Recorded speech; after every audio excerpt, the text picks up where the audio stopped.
Hi, for Faculty's Good News broadcast, speaking to Kathy Marr. Hi, Kathy. How are you? Very good. How are you? Executive Director and Curator of the Barnum Museum in Bridgeport, Connecticut, right? Yeah. All right, very exciting. And we have Chris Epting. Chris, hi, how are you? I'm good, Paul. How you doing? Okay, Chris and I have spoken many times before because Chris is out there with the Hamptons Hotel Save a Landmark program. And thank you both for both of you doing great kinds of things. Our pleasure. Oh, thank you. Now, since I went to college in Connecticut, and I just mentioned Quinnipiac and Fairfield, and Kathy said to me that you have a mummy. What's this mummy over there? What's this mummy? Well, believe it or not, P.T. Barnum's second wife, Nancy Fish Barnum, actually Was a mummy? Was a mummy. And with a red nose. This guy was unbelievable. We've got about 40 volunteers now really working on her extreme makeover. But no, Barnum's second wife gave it to the museum in 1896. It was part of his collection that traveled with his museums. And so it has been fascinating to people for well over 100 years. But very recently, the bioanthropologists at Quinnipiac University came to the museum, and we rolled the mummy out to really see if we could get more details on it. And as it turned out, we found out that it wasn't a man that was 2,500 years old. It's actually a woman who was about 30 years old, and she's like 4,000 years old. Can you believe? Chris, this PT, he was a smart dude. Yes. No, I tell you, what's fascinating too at this museum is Barnum's life kind of plays out like this cabinet of curiosities. Yeah. Every room here is just loaded with odd artifacts and bit of sort of cultural interest. You know, from a piece of Tom Thumb's wedding cake to just, you know, of course, great circus memorabilia, but all these other wonderful artifacts that give you a sense of what this guy, what influenced him, what he influenced. It goes so far beyond the circus. That's what I think is most interesting about it. You hear Barnum, you think elephants and clowns, but that's really the tip of the iceberg. I mean, beyond that, there's this great depth of this guy who was such a marketer and big idea guy, and a guy who really shook the world, you know, while he was here. Yeah, and something Kathy, that tell us more. Yeah, something that Chris said earlier. It's a wonderful snapshot of 19th century America. Museums didn't exist back then the way they do today, and what you really come in and see is all sorts of natural science exhibits right next to ancient relics. So we have just a broad assortment, as you said, beyond. Yeah, the it's surface. weird. It's got this kind of Indiana Jones quality to it. It really does. And what's also nice about it, given its age, it's an 1893 building, which is part of the reason we're here with Save a Landmark. But things happened here. The room we're sitting in right now, sort of the third floor. Third floor, yeah. You know, Edison spoke here. The Wright brothers. You know, you had greatness existed in here beyond the artifacts. You know, great men and women have been here. So I think museums are imbued. When you've got that going on in the building, you feel something when you come in. It's more special as a result of who's been here. It is, yeah. And one thing that Barnum's philosophy was, it was a place of community engagement and intellectual exchange. And certainly with this program with Hampton Save a Landmark, it's something that we're really living up to today, well, these many years later. No, with Save a Landmark, this was the perfect fit place, because this year we were looking for sort of legendary Americans, you know, buildings that needed help. And you know, Barnum is just, he lives large in so many ways. You can trace so many things back to him in terms of influence that I think it's you know, no better time than now to teach young people about Barnum and who he was, what he was about, what his influence among Bridgeport, because again, his footprint in Bridgeport, I had no idea the role he played here. So again, it's a museum that works on a lot of different levels and a lot of different ages too. I often tell people it's like he's been dead for over 100 years and he exhausts me every day I come into work. There's so much, always. Who is Tom Thumb? Tom Thumb actually, in this museum, he's the only Bridgeport native. Most of the extraordinary characters that are represented here are New York, you know, transplants or out-of-towners. P.T. Barnum actually discovered, through his brother, a little boy named Charles Stratton. He was about 5 years old, and he was a tiny person. He was perfectly in proportion, but he loved to sing, he was engaging, he was delightful, and Barnum said, you know what, if his parents let me negotiate a contract with him, he wanted to take him, give him characters. He gave him the name General Tom Thumb, and took him on a European tour in the 1840s. People don't realize how early this is. They met the Queen of England.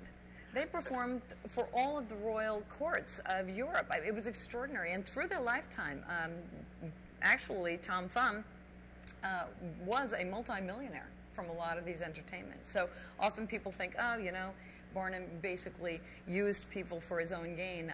There were quite a number of people that amassed enormous Absolutely, properties. and he gave the people what they wanted. I mean, I think he had a good connection and understanding of what the American people were ready for at that point, and he delivered it. And again, that's something that... and we don't do that as well today. No, not at all. Yeah. But he had that touch, that common touch to know what to bring the people, how to create and concoct these characters and mysteries and oddities and things that were so mysterious and intriguing to people that they were willing to pay money to see it. And it was about a new democracy, a new nation. Yeah, people finally had a choice. There was opportunity that they never experienced. So they never really, it never really mattered if they thought they were being hoaxed or not. They were being fascinated. Right. They were being engaged. So all this is in the museum. Who inspired? I mean, I think I recollect hearing David Copperfield saying it was P.T. Barnum that inspired me to do what I do.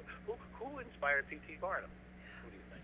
that is a great question. Actually, reading his autobiography, his grandfather, his namesake, actually inspired him and stimulated the art of entertaining in him. Connecticut back then was a real barter town, and there was a lot of practical joking, and he embraced it as a young boy. But he does refer to his grandfather. What really was the pivotal point for Barnum, he was 12 years old. He got hired to drive a cattle herd to Brooklyn, New York. And that was his first taste of New York City and the excitement. Can you believe? Yeah, Brooklyn, everybody takes their cows to Brooklyn. I'm in Brooklyn right now. I'm on Flatbush Avenue, down next to Oh, Bam. see, that's my family's Look at it. Wait a hometown. second. I see him out here. There you go. Okay, I we'll see gather the them cattle up. out here. It's unbelievable. Chris, why did Hampton Hotels pick this location? I mean, you've been all over. Why this one? Well, I mean, again, we wanted to focus on legendary Americans this year. That was our theme, and we could think of nobody better than Barnum. We heard about all the amazing work that Kathy and her team does here, so it just made sense. You know, you weigh all these things out, and I think if you saw the building, the question kind of answers itself. I mean, it's such a beautiful place. It did need some help. You know, things need painting and polishing and all that. And you know, it's getting tougher for museums to carry on today. You know, every day you hear about strange financial news, and I think places like that trickles down. That hits museums and historical absolutely. establishments the hardest, because they're already fighting so hard. Absolutely. So for Save a Landmark, it's a perfect opportunity to come in and make a difference in short order, and again let the place continue so that, you know, future generations can keep coming here. There's a miniature circus you can see where we are sitting right now. And this thing has been viewed for generations. You just look at this circus that's been built by a guy who's in his mid-80s now. No, 91. 91. Yeah. And you think this alone, this miniature circus setup that so many kids have seen over the years, for that alone we should be here. Because again, these are, you know, some of America's greatest landmarks are crumbling today, and they need help. And that's been the mission of this program since day one, and it's not going away. So it's been a privilege to be here these last couple of days. And I'm not kidding when I tell you, yeah, I've been working on the restoration of the museum for about 8 years to move this forward. And when Hampton called, it was like the sky, the stars lined up, and it was just perfect. So as we continue to move towards the major restoration, we are so fortunate to have them here to really launch this publicly and have the excitement. And this is more than just the Bridgeport community. This is in all of New England and into New York. This has stimulated such incredible community collaboration and spirit of achievement. And I just took a quick run downstairs, and they are phenomenal. The volunteers are working and doing a beautiful job. So we are very blessed. It's working the way it should. Again, this has been a great fit so far, and I have no doubt that, you know, we'll leave it better than we found it, and Kathy and her team will continue this this great tradition here in Bridgeport of making this museum just a must-see if you're anywhere in the tri-state area. Well, I see in addition to the museum, you've done nice things for 9/11. I live on the corner of the Museum of Natural History. It feels like that's the same architect who did that and did this. Yeah, it has that look. Yeah. It has that look. Gorgeous. You're gorgeous. It's beautiful. Well, you know what your neighbor has? The Museum of Natural History in the city actually has the original skeletal remains of Jumbo, Barnum's elephant that came. Are you serious? Yeah, it is in the collection. It used to be on exhibition. It is now in storage, but they are the proprietors of Jumbo's remains. I was going to ask about Jumbo. I don't know if you guys got. You also are quick community news. Let's talk just. Do you have a second more, or you got to run another interview? Tell them, because I know the area in Bridgeport and blah blah blah. You do community things. I see you have a 9/11. You have a golf match. You have a way here for the community to get involved. We do. I understand that correctly? I have been working to make that part of the museum's profile for a while now, and I can't tell you how happy I am to have you answer that. Yes.